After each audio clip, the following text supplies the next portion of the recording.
أعوذ بالله من الشيطان الرجيم. بسم الله الرحمن الرحيم. يسبح لله ما في السماوات وما في الأرض الملك القدوس العزيز الحكيم. هو الذي بعث في الأميين رسولا منهم يتلو عليهم آياته ويزكيهم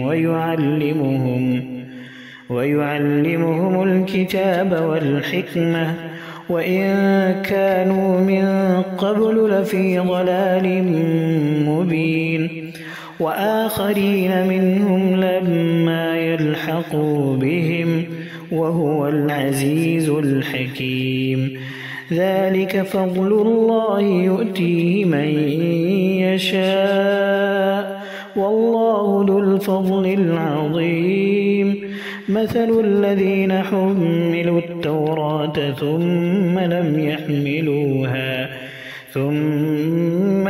يحملوها كمثل الحمار يحمل أسفارا بئس مثل القوم الذين كذبوا بآيات الله والله لا يهدي القوم الظالمين.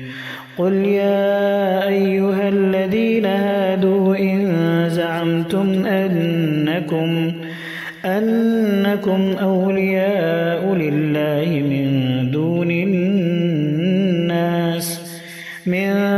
الناس فتمنوا الموت إن كنتم صادقين ولن يتمنونه أبدا بما قدمت أيديهم والله عليم بالظالمين.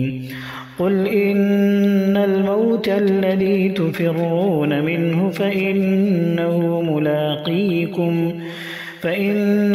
ملاقيكم ثم تردون إلى عالم الغيب والشهادة فينبئكم بما كنتم تعملون.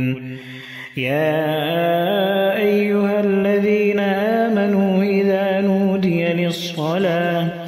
إذا نودي للصلاة من يوم الجمعة فاسعوا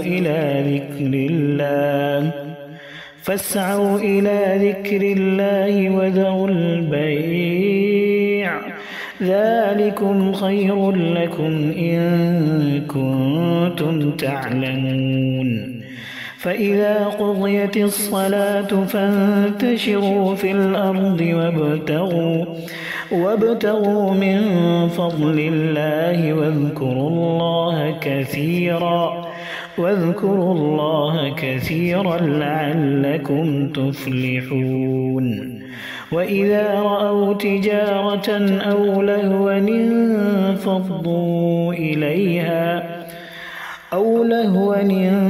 انفضوا إليها وتركوك قائما.